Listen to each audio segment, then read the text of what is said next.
48 nations, 3 host countries, 1 trophy. The world has arrived in North America, and the stage is now set for the biggest spectacle in sports history. When the 90 minutes end, our coverage is just getting started.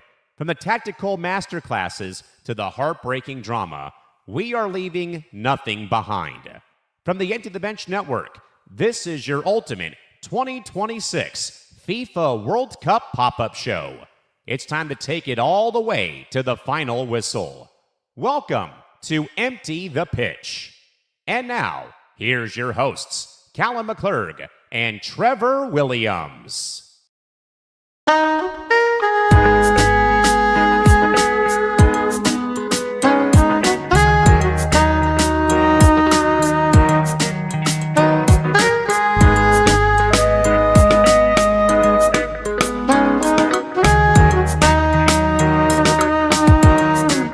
Hello again, my friends. Good morning and happy Saturday.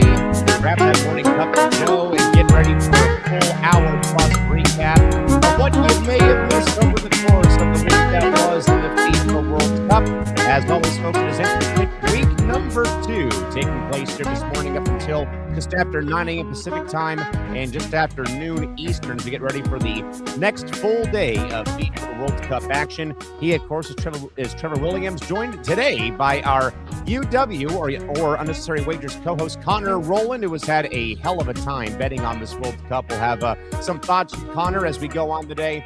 And, of course, Callan McClurg joining the folks here bright and early from San Diego, California. Trevor, pandemonium, chaos, you name it, has all gone on over the course of the World Cup. But great to see you, my man. How are we doing today? Pretty good. I mean, we have a stellar World Cup so far. Germany came out and performed, dropped 7-1 in their opening match. So that's right. A lot of high moments right there. But we've been also getting a lot of draws. So we've been at the drawing board for basically the entire week with a lot of teams trying to jockey for position in the group stage. But we have 2 teams already punched their tickets in for Mexico and the United States. Can Canada punch their ticket in after getting a 6-0 victory over Qatar? We'll see how everything plans out in the coming week.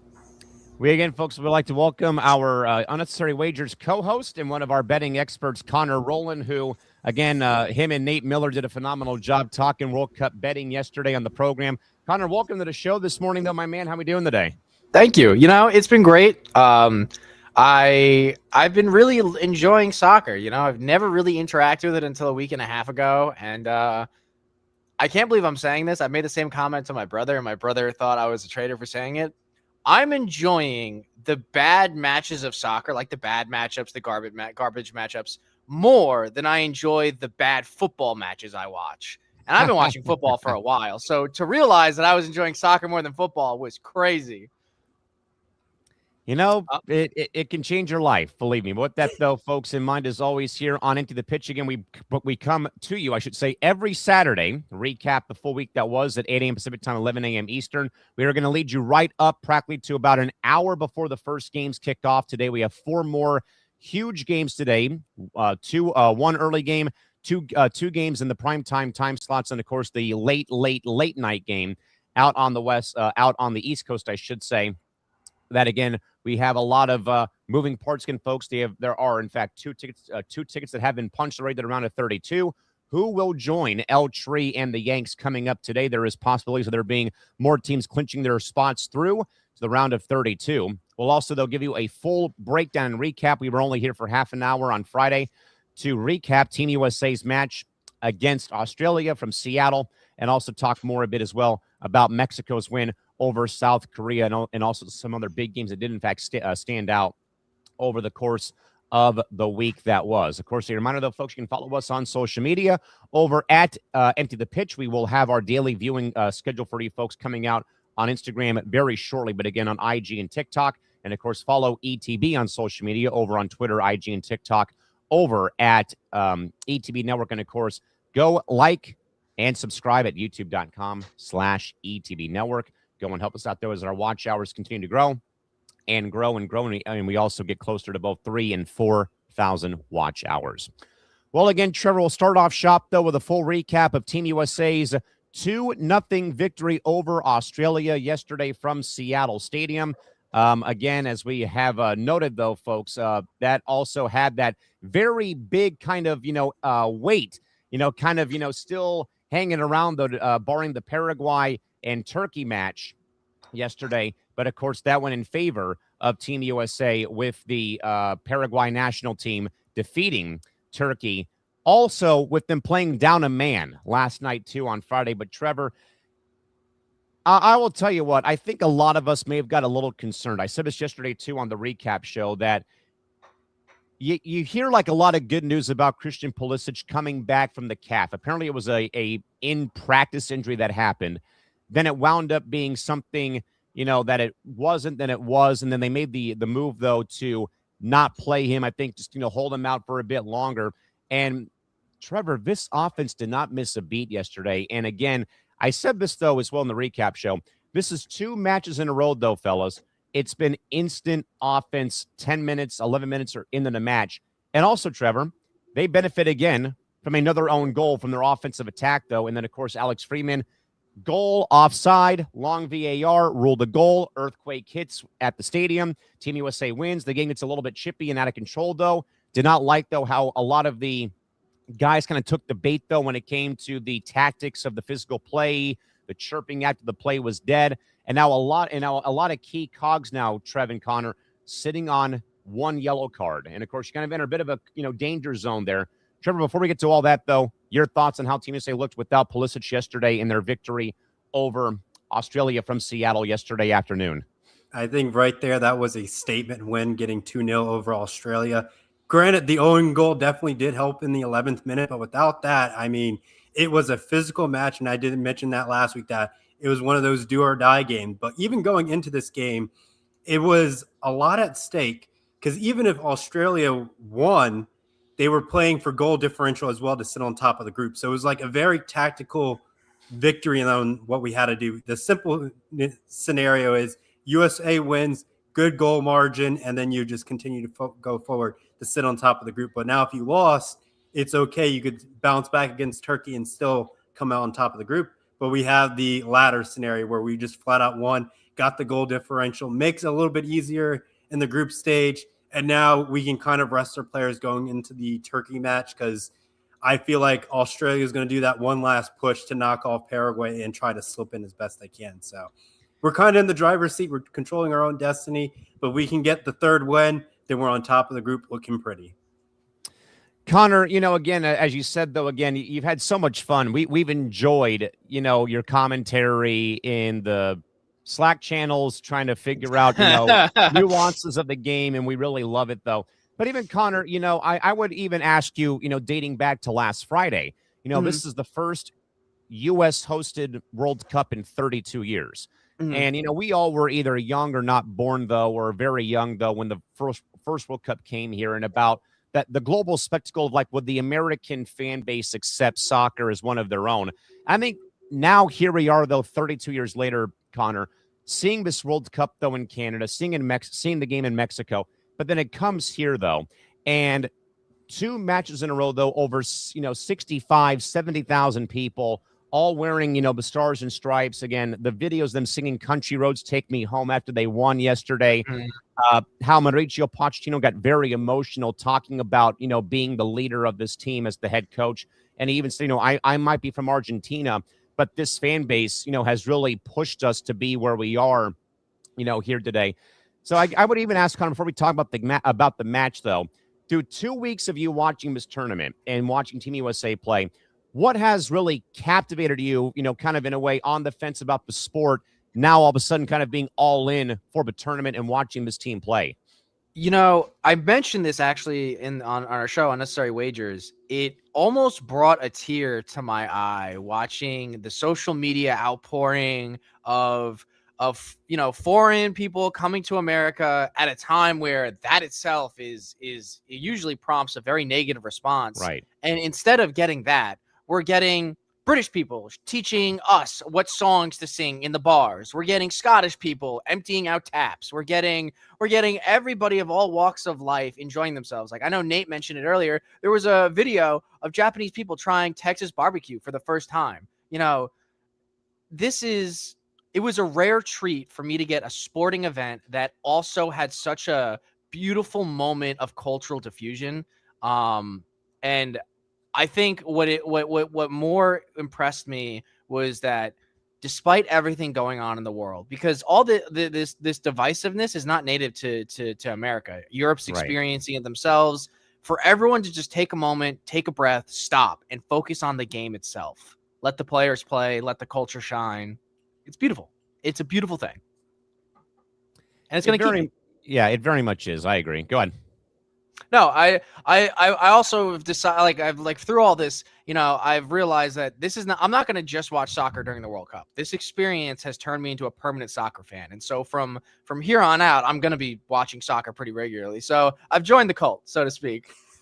And that's all that matters. Again, it's been a big topic of conversation across all of our shows here over the course of, since the tournament began, back on the 11th. Obviously, we've popped up this show, on Saturdays after Team USA has played. So I love hearing that perspective. Trevor, let's kind of go back, though, and kind of, re-catch up where things stand. Let's go back, though, to Thursday. And I think, Trevor, we have to start, though, with Canada, who, again, they had been over to start off their World Cup campaign. And you were finally, I think we were all wondering, is this finally the day where Canada finally gets it done? And I think them playing a very much inferior, Qatar team, again, they're kind of here for a good time. They did, though, make history getting that first ever point, though, this past, back in match one, though. Again, there's been a lot of those great stories about, countries who are in their debut, second time ever in the tournament, getting like first win, first point, what have you. But then, though, Trev, finally, though, it looks like that Canada finally woke up, getting a massive 6-0 victory in BC Place. Again, very much a hot commodity right now in Major League Soccer with that stadium. But, Trevor, how much of a relief, though, do you think it probably is for the Canadians to finally see the men's national team get that elusive first World Cup victory finally? I feel like that was a pivotal moment, getting that 6-0 victory over Qatar.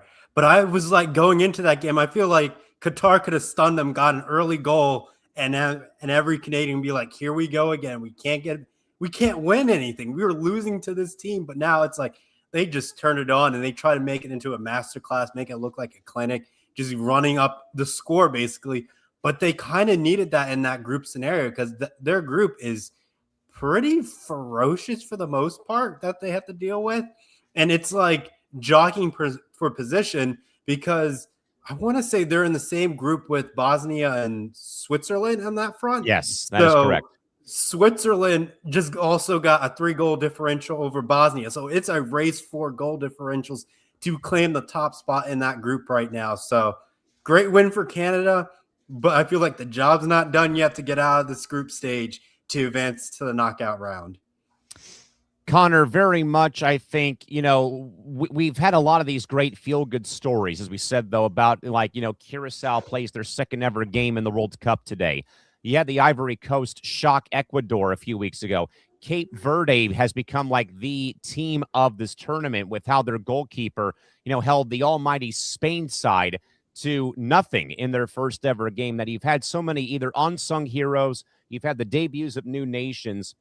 And I think, the more importantly, though, Connor, you see a team finally win their first, match ever. I mean, this is a Canadian team that had gone 0-6-1, in their last 7 World Cup matches, and they finally get the job done, in their home country, in Vancouver. There's been a lot of, Trevor and I know very well, there's been a lot of, bad publicity about Vancouver when it comes to Major League Soccer, with the potential departure of the Vancouver Whitecaps after 50 years to a new stadium somewhere maybe in Vegas or what have you.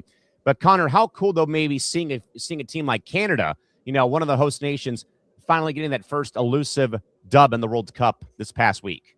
Well, it's funny that you mention it, because being a new guy to soccer, I don't know the storylines yet. So I'm watching soccer absolutely fucking demolish. And it's not even, it felt like the worst. They were putting belt to ass, and they weren't using the belt. They were using the buckle. And so, like, Yes. When I saw that, I was like, damn, Canada's really good. Go Canada. And then my buddy was saying, like, this is the first time they've ever done it. And I stopped and looked at him like, wait, what? And now I don't want to take away from Canada. I don't want to take away from the success. It was a beautiful match. It was a beautiful story. I do feel like Qatar, I am pronouncing that right? Yeah, Qatar. Qatar, great. My friends made fun of me because they thought I was pronouncing it wrong. I do feel like they shot themselves in the foot with that early red card. It did like from like the entire team went comatose. I remember when they panned over to the manager and the manager was just sitting like this for like the rest of the game. Now, granted, like what can you do? But you know, it felt as if the other team left the game 20 minutes in, and then it was just a practice for Canada. So I was thrilled to see them do it. I'm more curious to see how they perform from here on. I hope they take the momentum of that stellar win and bring that same energy further into the next game, much like USA did with their first game, and then being down Pulisic and then still coming out and having a stellar performance. You know, I want to see more of that. If I see that in the next match coming up, then I'll put the whole fact that Qatar shot themselves out in their foot out of my mind and just fully go into the camp that Canada does deserve this. They are playing to deserve this. It was not a series of unfortunate events for the other team. This is just indicative of their own skill.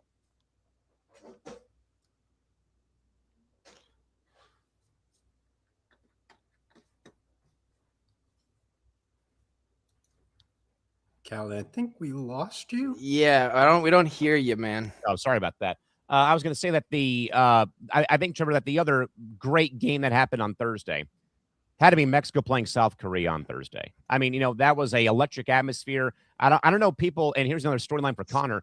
The reason that you saw a lot of the Mexico and Korea fans being like very close, South Korea helped keep Mexico alive in one of the recent tournaments, I think either in 2022 or 2018, roughly, that Korea had to beat somebody from Mexico to get through the next round. So since then, Korea's been like the best friend of Mexico. So it's a little weird when they have to play each other.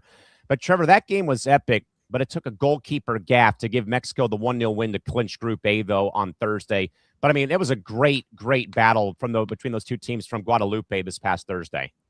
I don't want to put it in religious context. It was this God's hand basically saved Mexico and the greatest scheme of it all. Every Mexican, past and present and future, was all on that field to save that shot is the best way to describe it. But also, Mexico has their new mascot, that duck that's been storming social media. So they have the Mighty Ducks on their side as well. So they have a nice feel-good story right now, leading on top of that group. Punch their ticket into the knockout stage. I don't think you can ask much more for a Mexican fan right now, riding this high, and they're thinking they're going to have a deep run in this tournament at this point in time. If you're not following Melvin the Duck's adventures, by the way, down in Mexico, I mean, it's been stellar, as we've long been saying, regarding where things have been at. But again, Connor, that was the primetime game this past Thursday was, this Mexico side who, again, beat South Africa 2-0. South Korea had to pull one out late against Czechia of all the teams, who gave them everything that they had and more on Thursday. And it boils down, though, Sally, Connor, to just, a bit of an unfortunate break for the Korean goalkeeper, who comes out and makes the save, though, but he loses the ball as he's falling, and it's right, and he's in a prone position, and Mexico can tap it into the open net to take the win. And from a betting standpoint, it was especially tragic for me. That was the last leg I needed for a $7,000 parlay. All I needed was for the game to end in a tie or for Korea to win. I was really pulling for Korea. Me being a newbie to soccer, I don't have the history to know how these teams play, but how you study sports and how you study teams translates from sport to sport, no matter what you're betting on. And what I observed is that South Korea's offense was a little bit more consistent this year than Mexico has been. So to see that the goal was scored not by the skill of a well-built offense or a well-structured drive to the goal, but rather just a simple mistake, an unfortunate one, made it suck all the more. I'm hoping Korea does show up the way in which I expect it to in its future games. Props to Mexico. Glad they got the win. I'd like to see them have a little bit better of a performance in the next matches to come, which is, as I said, what I'm expecting from South Korea. But altogether, I was surprised to hear the lore between these two teams. Isn't it amazing, like, how this sport can be, though, guys? I mean, Trevor and I know very well, but yeah, Connor, I mean, there's been stories. One of my friends who is a El Tri supporter on top of being a Team USA supporter is that he long loves South Korea because they help keep Mexico alive in one of the recent World Cups. And I think that there was video, I think, from outside Estadio Akron this past Thursday of even in defeat, the South Korean fans were doing tequila shots with the Mexican fans after the game was over. So the camaraderie, as Trevor and I said last week, amongst the fan bases for the World Cup is absolutely just, you won't find it anywhere else. Maybe in the Olympic Games, but that's about it. Trev and Connor, looking back at Friday again, we talked about Team USA's victory, 2-0 victory for the Yanks over the Aussies. But, of course, though, fellas, late also yesterday, Brazil finally, I think, though, Trev and Connor woke up and battered around Haiti 3-0 yesterday. Trevor, I think that, though, teams like Brazil, teams like Spain, teams like France even, they kind of need that first game to get it out of their system, kind of, shake the cobwebs, got to get themselves back on track. And Brazil did not miss a beat, though, on Friday whatsoever. Yeah, they really turned it on. But I mean, we can't disrespect Morocco and what they've put together thus far. Like, Morocco has been physical. They're on a campaign. I think last World Cup they went into the third place match, slightly lost in that match. But hey, they're hungry. They're deserving to be in this knockout stage. They took a 1-0 victory over Scotland. So it's just like they are riding in a perfect spot. Now they're trailing in the goal differential department because Brazil had a fantastic win over Haiti, but there's still one last chance for Morocco to be on top of that group, and that comes down to game 3. So I feel like they're in a great spot.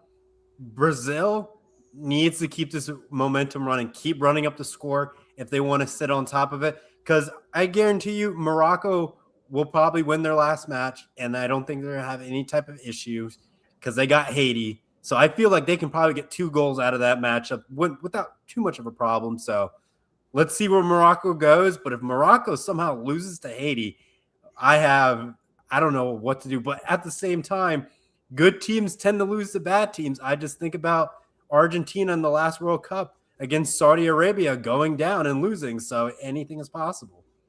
I've been really rooting for Morocco.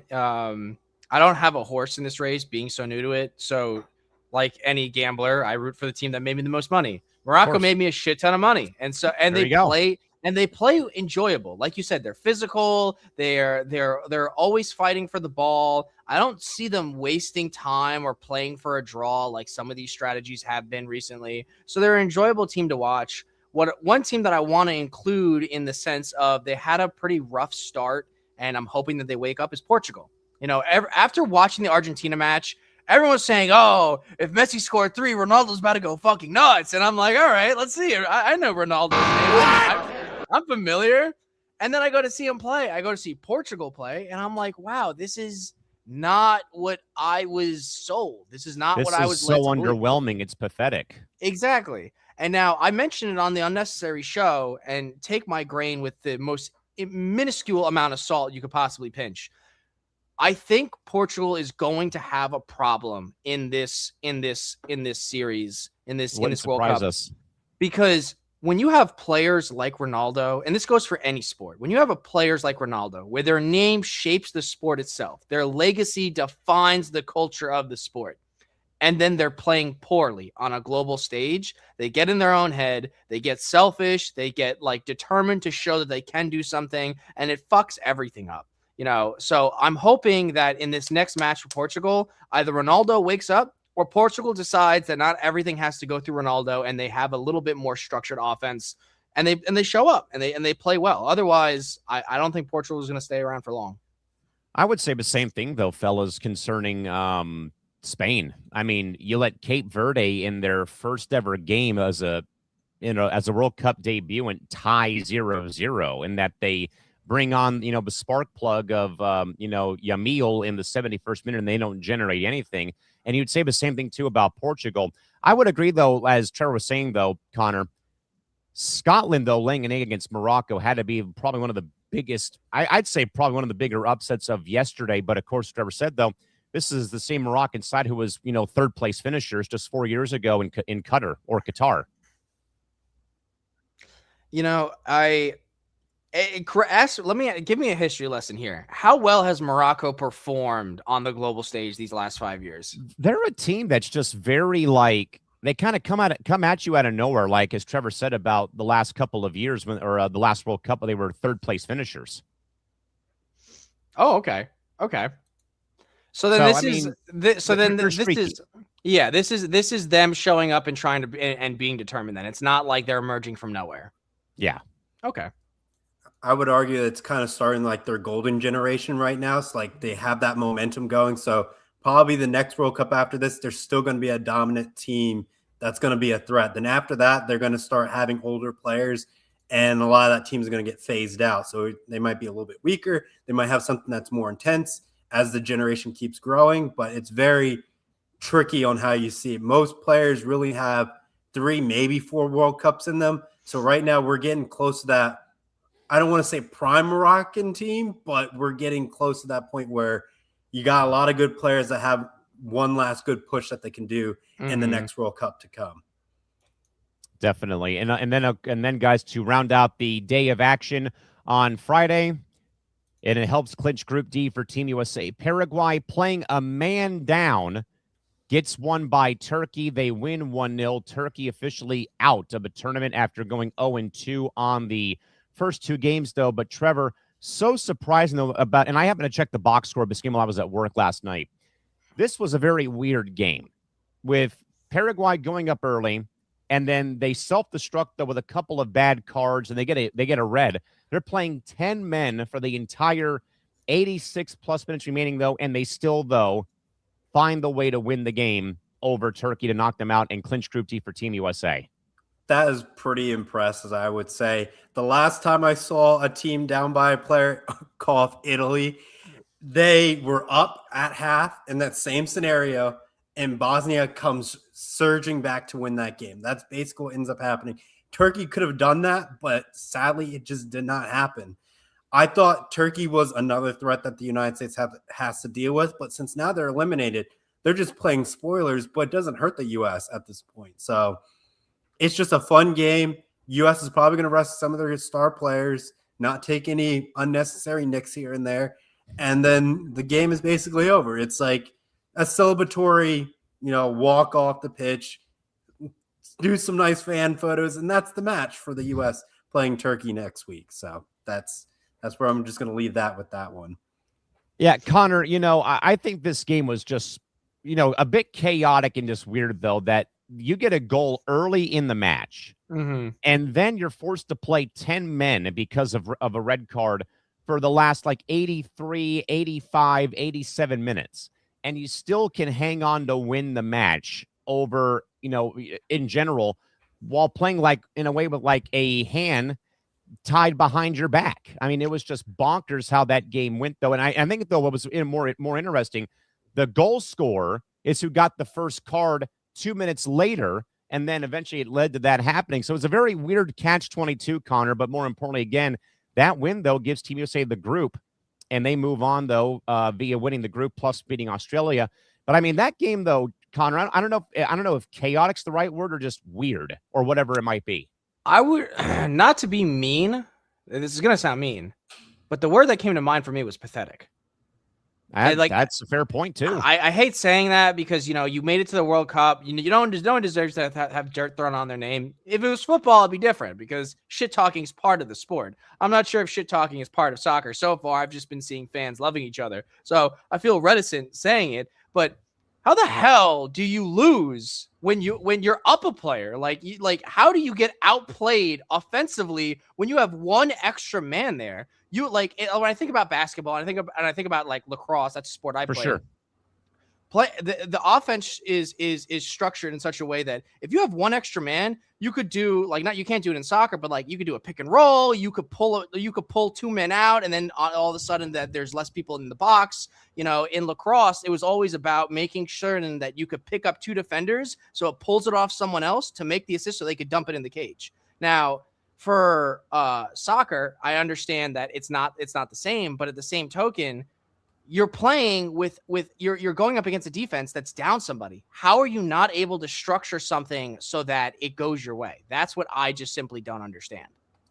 I would say the best analogy for being down a player is the power play in hockey. Even though it's a smaller field size, but it's still tough to still score that one goal. Like they have 3 minutes without one player, yet the defense is so defined where it's just like, yeah, we can still play a good solid 4-man team and prevent you from scoring on this power play when you can easily knock a chip shot in there and make it easier. Now the field for soccer is a lot wider, so yes, you can have that one free man, but that one free man may not be in the best spot to get that quick goal in there sometimes. What I'm more curious about is, and this is, I should have said this before I called them pathetic. Do you think that this was indicative of their poor offensive performance, or do you think this was just a further accolade to how well defensively they were structured? It could be a combination of both, I'd say. I mean, especially though, what's just so weird again is that you scored the goal early, then you've got the cards come out 2 minutes later. You went away, shot your team in the foot by having to play 86 minutes without there being 11 on 11. And somehow you figured it out to keep the other team off the board, though. But I think it's just a lack of mental awareness that you've got the lead, don't do anything stupid. Yet what do? Back in minute number 4, you do something stupid, and you cost your team a player and a red card. It's something that I hope they take to heart. It's something I hope they learn from. But I also think that on a global stage, and this is indicative for any like playoff or championship sport, definitely. Nerves are there. People second guess themselves. They don't play to the best of their abilities because of like the stage that they're on. Now it might be different if the team was completely comprised of veteran players. I'm not certain, but right. I'm just, all I can take away from this is, it was unfortunate, but that's the way the cookie crumbles sometimes. You outplayed yourself. Yeah. And, those things happen, though, that, and that's kind of the thing, though, that we were talking about and that I talked about on Friday was about how Team USA Australia got so damn chippy towards the very end where, Trevor, we talked last week. Connor may or may not know, but we talked last week about how Team USA Paraguay had bad blood on their hands from around Christmas time last winter in Philadelphia. They had a massive melee breakout after the game had ended with red cards and full-fledged, sideline brawls breakout.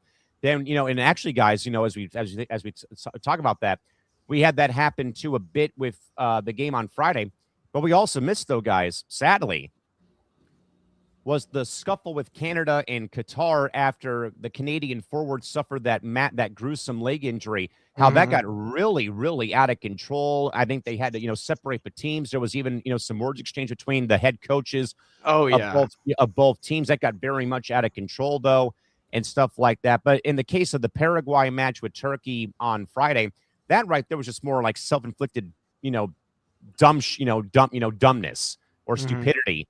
Score early. Oh, by the way, we're going to take a red card and we're going to play, 10 for 10, play with 10 men for 86 more minutes because, we're stupid and we took the bait. I think from my perspective, and I've been telling all my friends this, that are soccer fans, because like when something crazy happens, they'll be like, oh, did you see that? Like, what do you think? Because they're curious to see like what like a brand newcomer to the sport has an opinion on. Yeah. What I think is, on one hand, driving up the score in a World Cup in a situation like that, you have to, because it's a point differential system. You take any win you can get. And like right there, you were given a prime opportunity to get as many points as you could in a given time.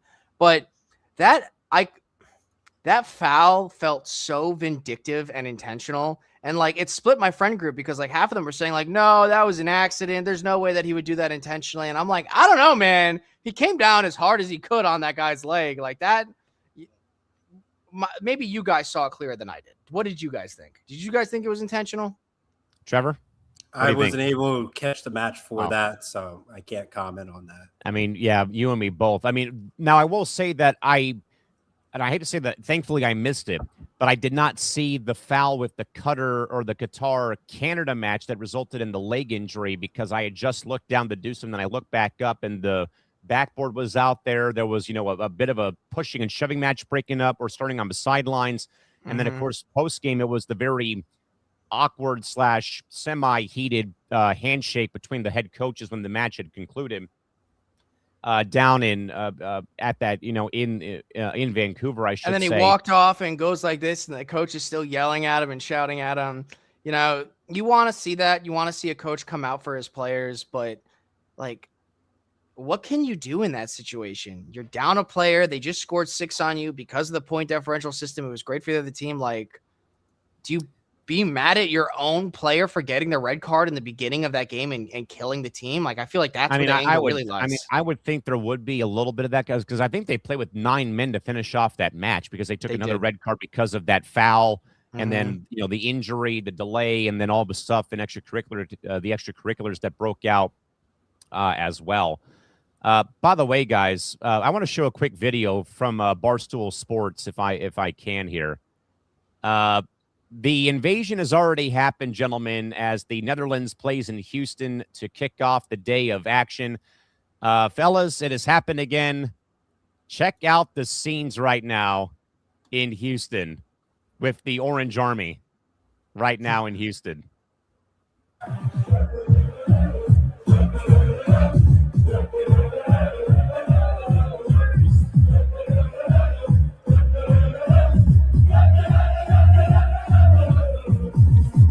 Good for them. Well, I mean, look at that. That's incredible.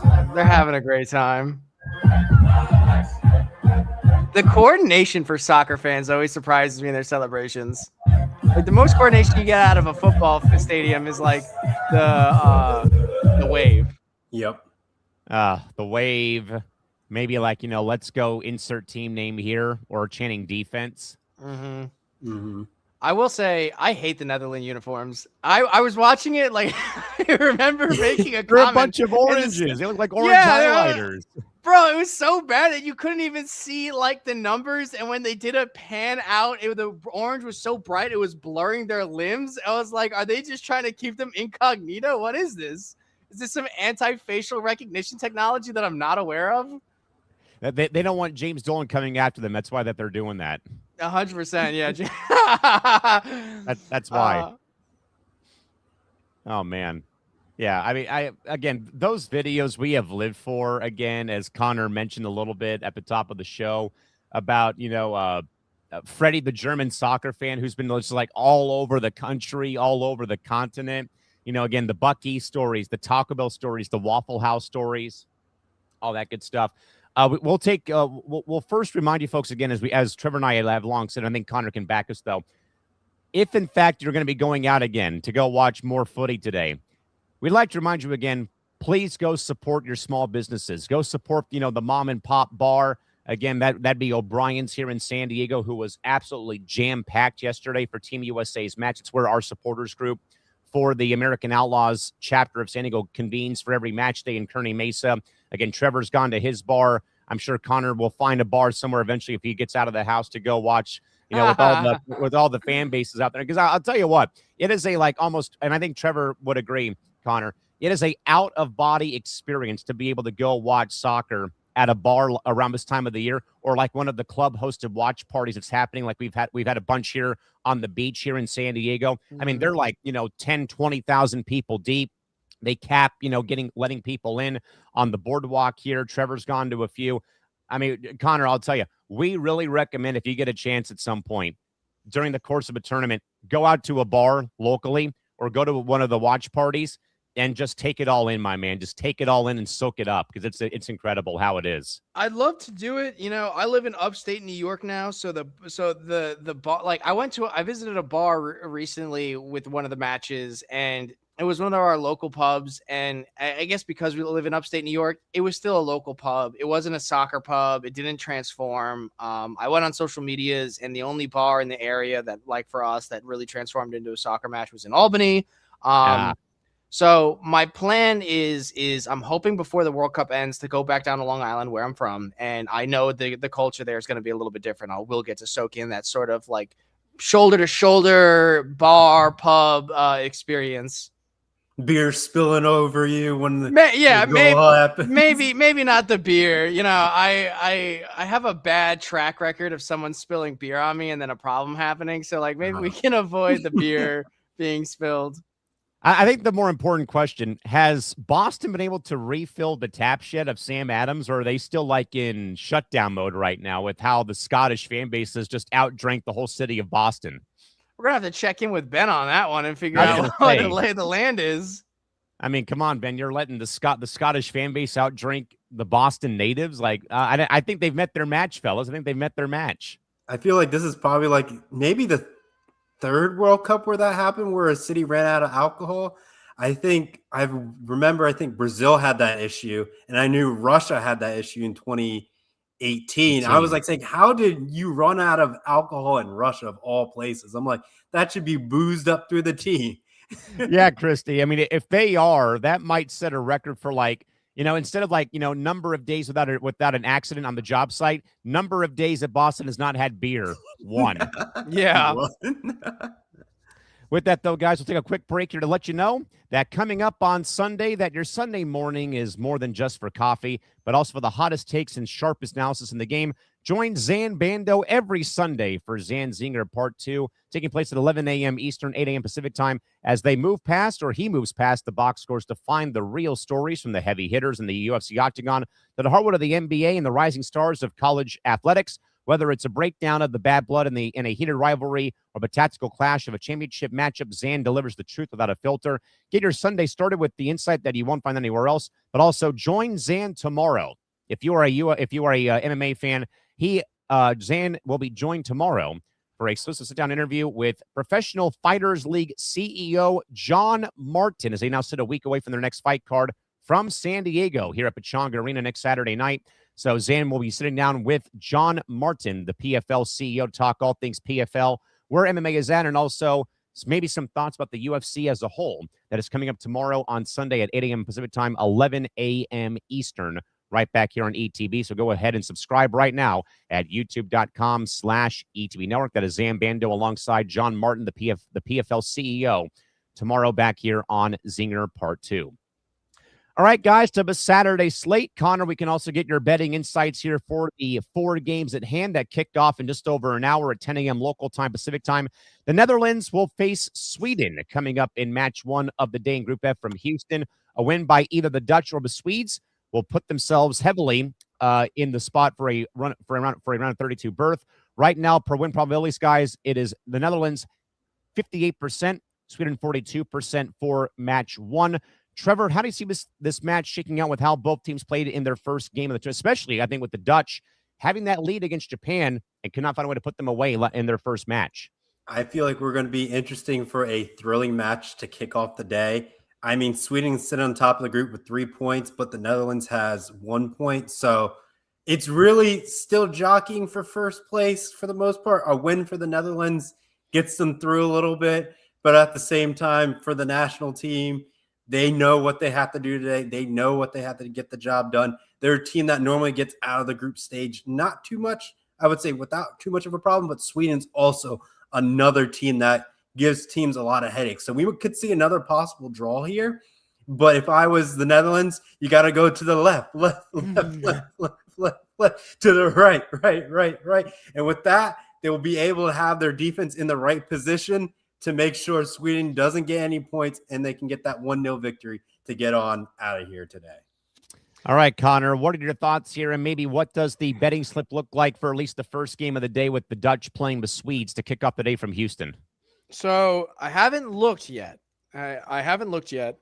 I got cooked yesterday, so I may take today off. However, if I was a betting man, and I think we all know that I am, yes, I would probably take Sweden to win the half. I would probably take the game to end in a draw, and I would probably take the under on 3.5 goals. 3.5, okay. The 3.5 is just like a safety blanket. Obviously, if it's going to end in a draw, and I think Sweden's going to score in the first half, and that generally means that the score will end up being a 1-1 score. The thing is neither team can really afford a draw right now. They need a standout victory for the point system. And so you're going to see both teams fighting doggedly to prevent a draw. I think it'll still happen regardless, especially if Sweden wins the first half. So that would probably be my takeaway. if you do feel like the Netherlands are going to take it, then a bet that I would take instead for like that would favor the Netherlands would probably be I would take the Netherlands to win the half. I would take the under on goals for the half at 1.5. So there's only one goal that's going to happen in the first half. And then I would take the winning margin for Sweden to be by 1 goal. Because then I think if Sweden does win this, they're going to win by 1 goal. It'll be a 1-0 game. If Netherlands has a response and they score back, I think if Sweden has a response and they score back, I think Netherlands will still put it back in, turning it into a 2-1 game. So I think the winning margin will still remain just a goal. I think this is going to be probably a game that someone pulls out, or this will be a tie, which is like, with any given game right now. I think the Dutch probably have a bit of a bad taste in their mouth, though, Trevor. Again, as we said, though, I was a little bit bummed that game with Japan was not like the final match of the group stage round because of how both those teams have been built, how they play every World Cup, though. And that was an instant classic. I mean, it came down to a substitute heading a set piece off of his teammate's head inadvertently, and it goes in to tie the match at 2 in the final, few minutes of that game. So I think I lean a bit towards the Dutch because I don't really think that they can afford to have this happen 2 games in a row, though, of them maybe getting out to a lead. They've been letting it go by the wayside. Yeah, I think that's what's going to probably end up happening, but we'll see. I mean, the goals and intensity, like the matchup that Sweden played in their first opening, getting 5-1, it won't translate like that in this game. Like, just based on how physical this Netherlands team is and how they performed against Japan, giving up 2 goals in that sense. And Japan is normally a team that in other groups kind of sits in mid-group in a lot of the group stage matchups as of recently. So for the Netherlands, I think they just got to get the win. If it's an ugly win at the end of the day, it's still a win. Still a win. A win is a win is a win is a win. With that, guys, game 2 of the 4-match slate today will take place with Germany coming off their 7-1 victory over Curacao. A victory by the Germans today over the Ivory Coast, who shocked everybody with their win in match 1. Will clinch Germany's ticket to the round of 32 from Toronto today. Trevor, I mean, Ivory Coast, this is one of those, you feel like it's going to be one of those games of like, nice to have you here. Now, here's belt to ass. Yeah. Welcome. Goodbye. We're about to get another Germany masterclass right now. The real question is, will they get 8 goals? That's the real question that we have to figure out. Will they hit the 8-goal mark? Because they've done it twice already where they dropped 7-1. So are they going to be able to make it 8-1? That's what everyone's going to start thinking about. Or will they be nice and just get 5-1 and just call it a day? I really don't know what this German squad's going to do, but I feel like they're going to put a clinic out there. And all I'm going to see is the beautiful German pictures of everyone cheering and having beautiful Stein glasses up to the masses and be like, cheers for Germany on another glorious win. And they'll swig it back for a glorious German victory. Mm-hmm. Yeah, I mean, Connor, at the rate that Germany's going, if they score 7 more today, that might be close to some kind of record for goals scored in a group stage in a long time, though. However, I will say the Elephants did win their first game, though, of the tournament somehow, some way with the Ivory Coast. But now you got to face the top dog right now of this group, and that's Germany. That one really surprised me. I really had Ivory Coast to end in a draw. And it looked like he was going to be honest with you, like the entire game. It did for a long time. That one killed me. I won't lie. The draws have been disappointing, mostly because they're killing my parlays, but also because you watch a game for like 70 minutes, you want something to happen. And I'm glad that Ivory Coast pulled away with it. With the way the goal happened, it felt more as a mistake on the other team than a claim to skill. And like, that tells me that like, all right, Ivory, you got to show me something impressive in this next game. Don't be as lackluster you were in the first, but it's going to be hard to see that, Yeah, it will be. I mean, Germany after the first game, like I think this could be one where they probably, get it over semi-early. They probably take a lot of the guys out, though, a lot of their star players out there to give them some rest, though, and go from there. So, again, by the way, Germany's win prob is 75% to Ivory Coast 25. Trevor and Connor, Ecuador, Curacao is game 3 of the day from Kansas City, Missouri. It is Ecuador with a 62% win prop to Curaçao's 38%. Sadly, Trevor, I think this is the end of the road here for Curacao coming up here from KC this evening. Yep, I agree with that as well. Every good journey comes to an end, and I don't think they have enough momentum to close things out. If they do, they're playing spoilers, and we love a good team that plays a good spoiler to destroy someone else's dream. So I'm in that camp right now, so we'll see how that ends up holding true. Connor, you see this going the other way, huh? Yeah, I do actually. Ecuador played like shit in my eyes. And again, maybe it's because I don't have the history. I'm only framing what I've seen in the last 2 weeks. Ecuador played terrible. So, and Curacao got a goal off of Germany, top 5 in the world, and Ecuador lost to Ivory Coast off of some bullshit in the last 70 minutes.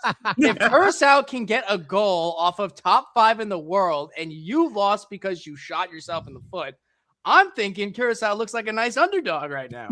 So, and I think a lot of people may actually take that bet if they're a dog right now, and I'm sure they are. What I would probably do is I would take Ecuador to win the first half. I would take Curacao to win, and then I would take Curacao to draw it up. I think either Curacao is going to draw or Curacao is going to win. What I don't know is how the first half is going to go. That first half will be the telltale sign of this match, I think, if you ask me. Yeah, and so if you are thinking about gambling, check the odds. I don't have it up in front of me to know what Curacao is currently registered at, but I like Curacao. And if you still think Ecuador is going to win, then fine, take Ecuador, but take the goal under, Last game, guys, for the day to round out the second Saturday of a tournament. Tunisia takes on Japan, who is favored at 60-40. Vital late night kickoff from Monterrey, Mexico, with major knockout group implications for Group F. Trevor, Japan looked so good, though, in that first game against the Dutch. Though, again, they held their own. Again, they get the goal from the substitute late in the game off of his own teammate's head, and inadvertently it goes into the upper V. Tunisia, they're always scrappy, Trev, but I got to think this has to go Japan's way the night down in Monterrey. I think so, too. They got the power of anime. They got the power of friendship to get the goal in there. You're going to see the striker charge up, Flame almost like going Super Saiyan for the goal, and Japan's going to get that early goal probably around the 32nd minute of that match, or maybe 33rd, and they're going to be sitting in the driver's seat, and they probably get a later goal late in the match, probably close to the 85th minute, maybe 83rd, and they'll just close it out 2-0 victory and just walk out of there with the power of anime on their side.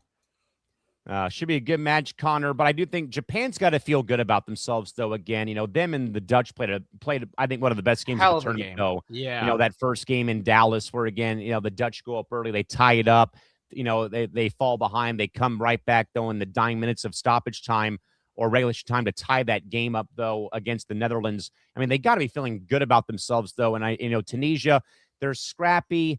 But once more, again, Japan should win this game, though, hopefully 1 or 2-0 down in Monterrey this evening. I agree. I think Japan's going to have a really great performance coming up. There's nothing but good things that you could say about yourself after a game like that. So I hope they keep that momentum. I hope they keep this going. I would really hate to see it fizzle out.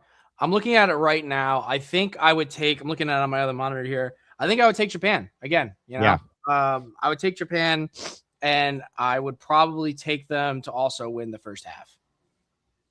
Yeah, I would think so. I think a lot of the, favorites, that we've been kind of talking about this morning, you probably want to see them put the game away early, especially if you're Germany. Like I said, put the game away early. That way you don't have to worry about, scrapping and clawing to get to the very end, though, and hopefully pull out a point, though, or pull out the W. But that, folks, is our Saturday slate here this afternoon and morning. Again, Netherlands and Sweden coming up in just over an hour's time.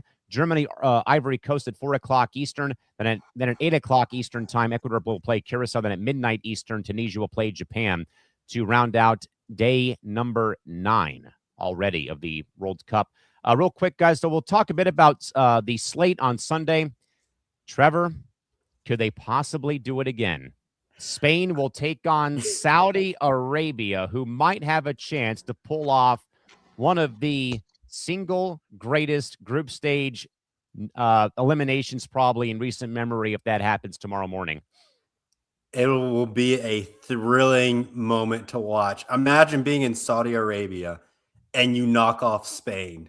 Like, that is just an experience that none of us will probably ever get to experience.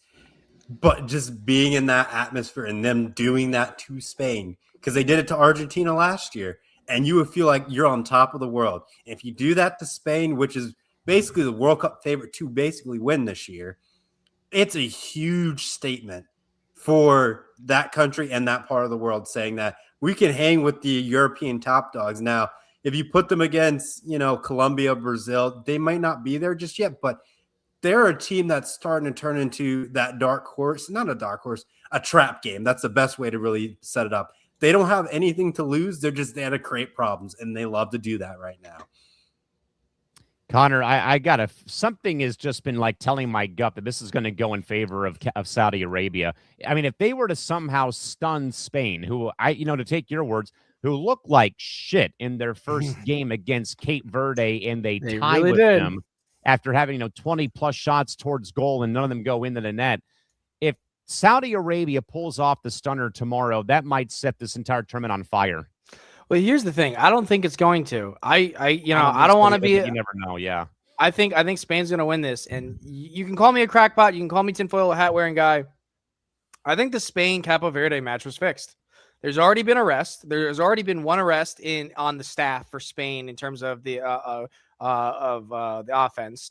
You had a gentleman with an unknown Polymarket account, brand new, links it to a brand new Coinbase account, puts in 200,000 into the Coinbase account to then make one bet on Polymarket for the Capo Verde match and cashes out 8.5 million.